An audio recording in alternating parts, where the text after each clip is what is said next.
All right, Ephraim, we both agreed that San Francisco, we think, has a better chance of, getting to the Super Bowl than the Cowboys, although both will be contenders for sure. But I got to be honest, right now, and it's really early, of course, all right? But these discussions, this is what we do. Right now, if the NFL season ended after these two games. A lot of people be mad. But right, a lot of people be mad. That's for darn sure. The MVP to me has been Micah Parsons. And I would think, people talking Tua, and Tua, I think, is first now in the odds. But Tua has been great, but he's got 2 interceptions in just the 2 games. Obviously on pace for 17, which would lead the league. Last year would have led the league. 4 touchdowns. That's nice. That's 34 touchdowns, 17 picks. That's the pace he's on. Obviously things will change, but I'm just saying Micah has been the best player. And you said you see what he's doing defensively. They got great defenders other places, but he is like a one-man band on that Dallas Cowboys defense because he's the one that's the straw that stirs the drink.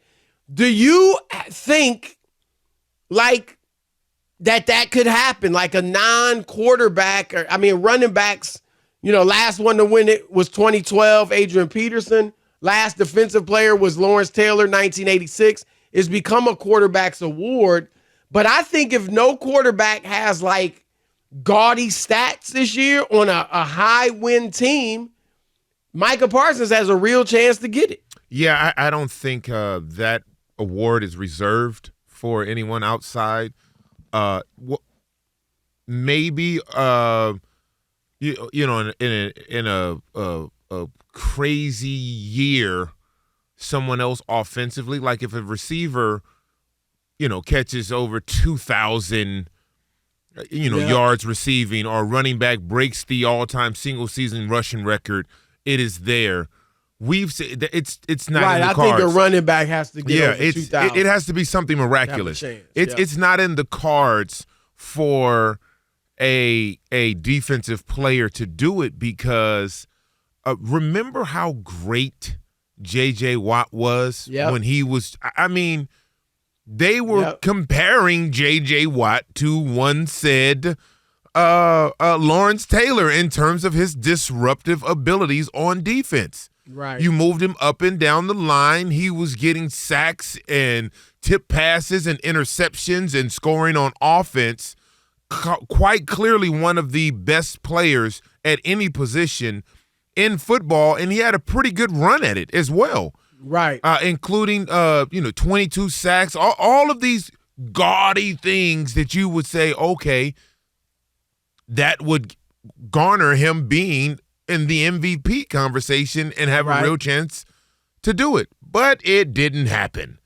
And so as good and as – I don't want to say good, as great as Micah Parsons is in his young NFL career, it's unbelievable to watch this young man move up and down the line. You can place him anywhere, and it's a complete mismatch because guards, they don't have the foot speed to deal with someone standing over their nose when the ball is snapped, and the tackles, it's just too much space out there for you to be able to account for someone who can change directions as fast as he can. So is it that, we haven't really seen anybody play like that for the most part. Yeah, it doesn't matter. Is it that nobody's been strong enough to, you obviously have guys that are as fast and faster than Micah Parsons. But those guys haven't been able to have the strength to deal with offensive linemen like he does? Yeah, what have we seen in his young career? Towards the end of the year, he wears down. It is a heavy burden to go up against 320, 310, the kid from what's the kid from I think it's Tampa Bay, the rookie tackle? Well, number 79. Was that Tampa Bay? Not Wirfs. No. The other kid. He's 6'9". 375. Wait, what? Yeah. Who is? So just imagine. That dude. Imagine going against that guy for 60 plays a game. when you get home, when you wake up in the morning, you're going to be like, oh, my God, did a truck run over me? Yeah. So someone like a Micah Parsons, and he is tremendously athletic. He's strong. He's fast. But wear and tear is real when you're in those trenches, brother. It is real. Yeah, that's an interesting point. But let me, and again, that he may wear down. We've seen it, in his short career so far, late in the season. But right now, who do you, if you had to vote right now for who's been the MVP, would it be him? It would be him for me. I would give it to Tua. Wow. I would give it to Tua. Because I thought after game, and obviously this wasn't the case for game 2, so that's fair. But I thought, I think Tyreek, when you talk Tua, you got to talk Tyreek. Like after that first game, my thought was, who was MVP of that game? Tyreek Hill.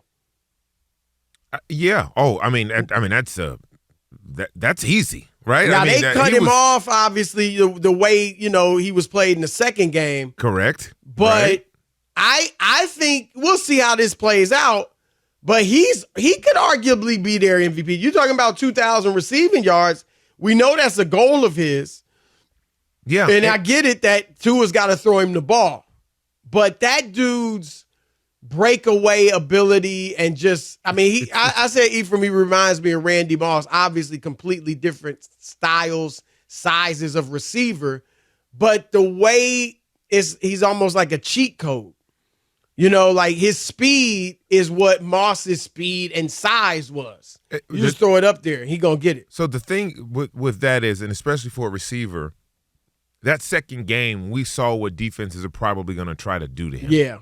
Right? 5 for 40 is a long way away from what he had the week before. Right. But yet, at the quarterback position, you got to figure that out, and you got to be able to deliver the ball down the field and spread it out.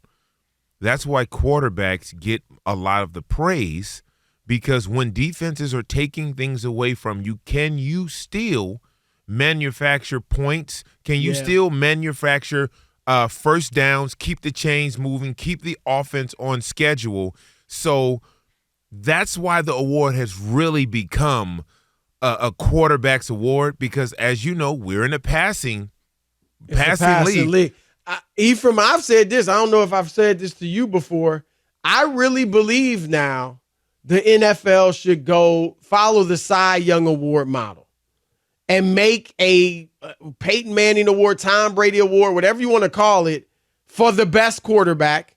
And then you have your offensive player of the year, defensive player of the year, or MVP, whatever. Because it's just, I don't think it's fair that it's become a quarterback award. Yeah, it's not fair. It's not fair to the great players like a Micah Parsons, like when J.J. Watt was doing, T.J. Watt. Look at all these guys, right? And they are in a different, when I think of the greatest baseball player ever, I will not say a pitcher, no matter how great that pitcher's been. Right, because you're only playing every 5 days, and you're not even at the plate. I think that, obviously people have called Tom Brady the greatest football player ever. I think he's the greatest quarterback ever. Greatest quarterback, not the greatest football player. I totally agree. There's no way I would say he's the best football player ever. No. And so it's a similar situation. I think they need to change the awards and to reflect that. But